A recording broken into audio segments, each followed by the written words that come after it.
Lantai 4. Lantai 3.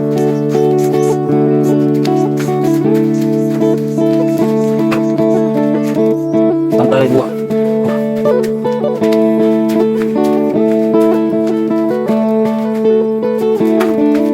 Lantai 1, lantai dasar.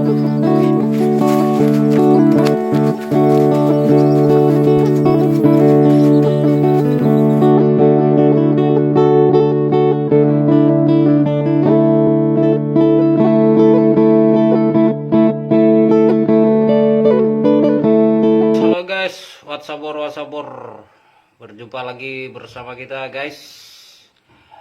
Hari ini kita melakukan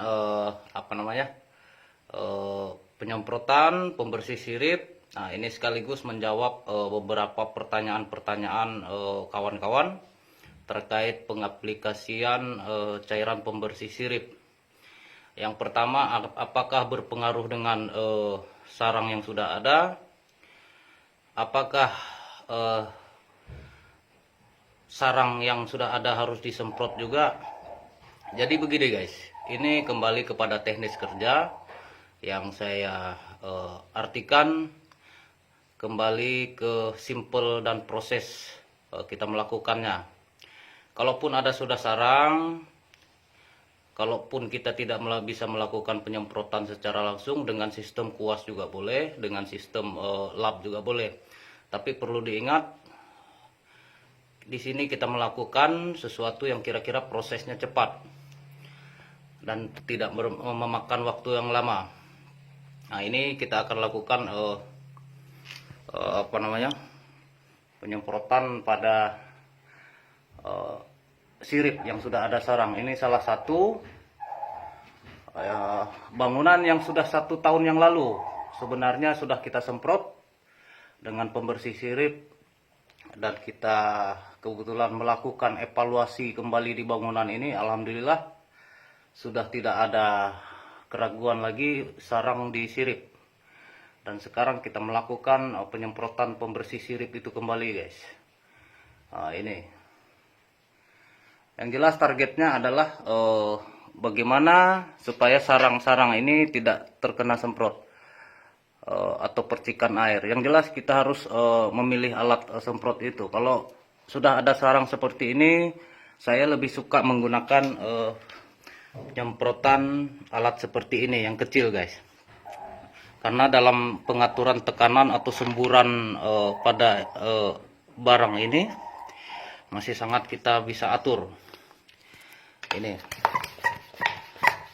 kalau kita menggunakan lap, menggunakan kuas, sebenarnya bukan tidak bisa, ini hanya masalah waktu.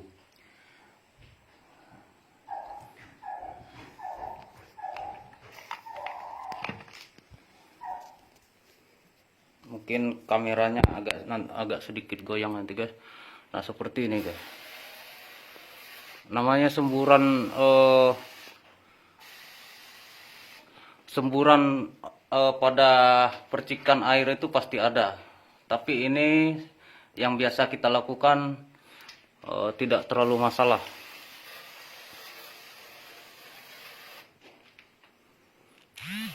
Sarangnya juga jangan disemprot bro, jangan disemprot. Namanya air, jangankan air, yang namanya lembab yang tinggi saja bisa mempengaruhi struktur sarang, apalagi dengan sengaja kita semprot. Jadi kurang lebih teknis kerjanya seperti ini. Ini baru disemprot, bau getahnya luar biasa sudah guys, sudah keluar. Biar lebih maksimal lagi. Jadi ini yang saya maksud dalam teknis pekerjaan, sesuatu yang mudah jangan kita persulit dengan sugesti-sugesti yang negatif. Harus kita pilih dengan proses kerja yang efektif dan aman. Itu yang paling penting bro.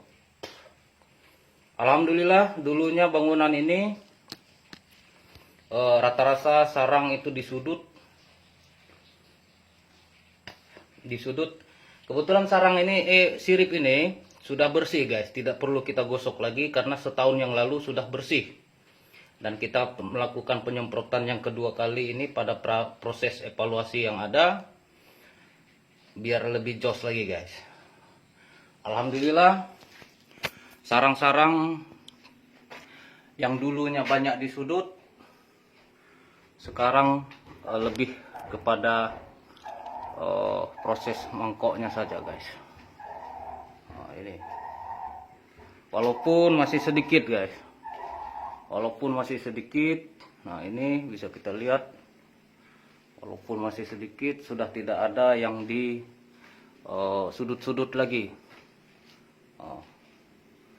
Inilah proses yang kita lakukan, dan ini kita lakukan penyemprotan kembali lagi, pembersih sirip. Ya, namanya kita masih berjuang guys. Yang sudah ada sarang juga yang kita semprot, ya dibatasin lah kalau penyemprotan dari teknis segi kerjanya guys. Jangan juga sarangnya yang disemprot, jangankan kena air, daya lembab yang berlebihan saja sarang lentur, apalagi sengaja kita semprot. Nah, ini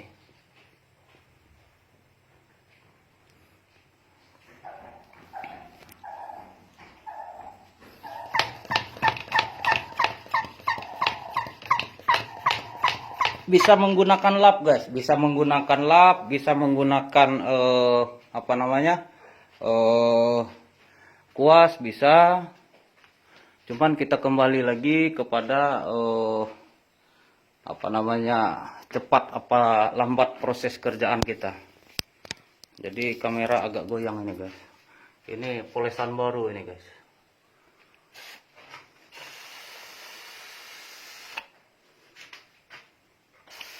Nah, ini yang biasa kita lakukan guys. Kalau ada sarangnya jangan disemprot sarangnya bro.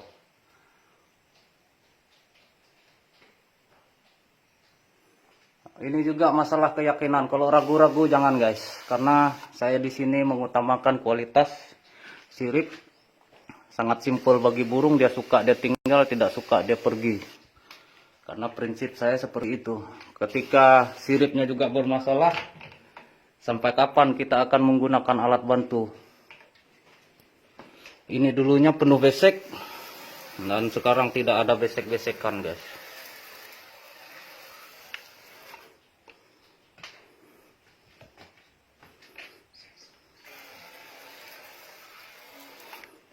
Apakah aman bagi burung? Jangan juga burungnya disemprot guys. Cukup sewajarnya saja.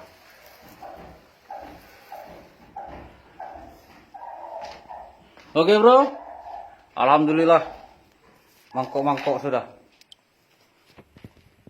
Jadi ini yang saya maksud guys, ketika suatu proses itu kita persulit dengan sugesti yang negatif terus, kita tidak akan pernah melakukannya. Tapi kalau kita melakukannya dengan akal sehat, insya Allah bisa kita lakukan.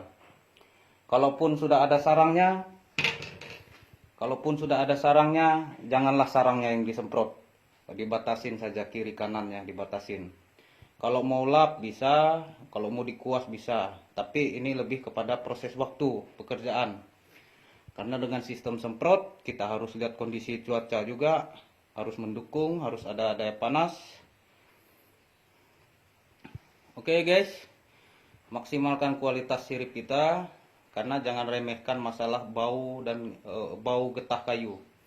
Karena jangan sia-siakan proses adaptasi burung di sirip. Sangat simpel bro, dia suka dia tinggal, tidak suka dia pergi. Ini persaingan. Kalaupun kita menggunakan alat-alat bantu, sampai kapan kita akan menggunakan alat bantu? Alat bantu hanya media musim atau media sesaat saja. Tidak mungkin selamanya kita akan menggunakan itu. Walaupun perkembangannya bagus, tapi kita lebih up kepada kualitas bentuk sarang itu sendiri. Jadi dulunya guys, sebelumnya ini adalah proses pekerjaan setahun kita yang lalu. Proses dari kerja kita ini dulunya full besek, full alat bantu styrofoam, semuanya kita lepas, dan full baskom juga kita lepas. Nah, ini juga salah satu bangunan yang tidak menggunakan suara tarik di ruang inap, karena logika saya lebih kepada fungsi suara inap itu sendiri. Kalau fungsi suara inap itu sendiri bekerja bagus, tanpa suara tarik pun insya Allah akan menginap juga guys. Yang penting kualitas siripnya nomor 1.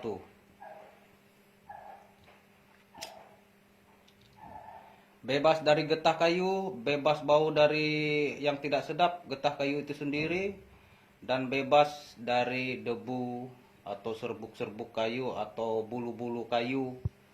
Itu salah satu kadang ada bangunan stuck atau penghambat proses perkembangbiakan burung di sirip. Karena ending burung adalah terakhir adalah sirip guys.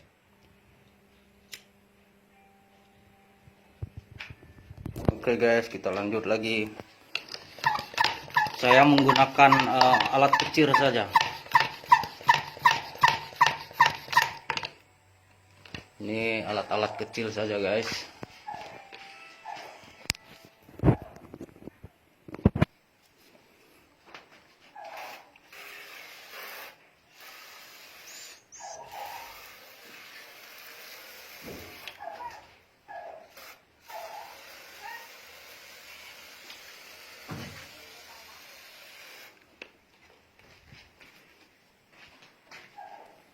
Oke bro, sudah mau kering guys, sudah mau kering. Terima kasih.